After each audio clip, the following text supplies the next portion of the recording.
At the same time, if this concentrates also have, the worst thing now is, of course, the mycotoxins, and especially the aflatoxin. Most of the milk we have in Kenya on the market have aflatoxin, are contaminated by the aflatoxin toxins from the molds. And this comes from the feeds that we feed the animals. So that is another area which is really should be given more emphasis. What type of food or feed are you giving the animal before you milk? Because all that you feed the animal will find itself into the milk or even in the meat. Yes.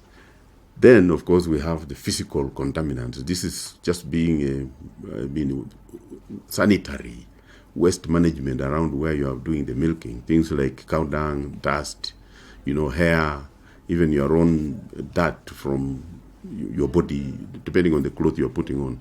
These are physical dirt that can be able to enter the milk, and then the milk gets seen as contaminated.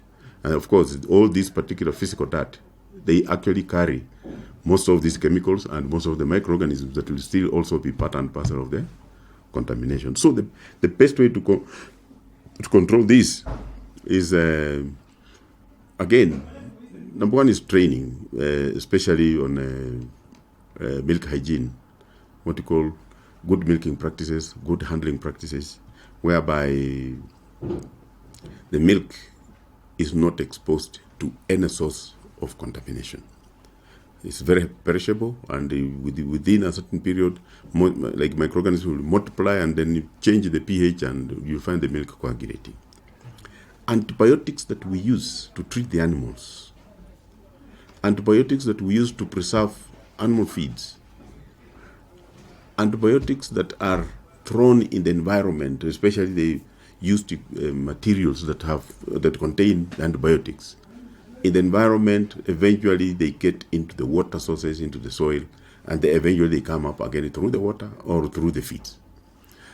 The ones that you put directly into the animal by injecting, depending on whether you understand the aspect of what you are injecting, because in most cases people have misused the antibiotics without sorting for the professionals to do the job.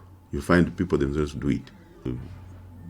Especially even the withdrawal periods, such that the milk coming out is going to be at least with less amount. This kind of misuse of antibiotics has ended up with a lot of antibiotic residues in milk, and just like the mycotoxin compounds in the milk, heavy metals, same thing. So all this needs a lot of safety, a lot of what you call self-assessment guidelines in terms of this value chain of the milk, right from the farm to the market, because at every stage, milk stands to be contaminated.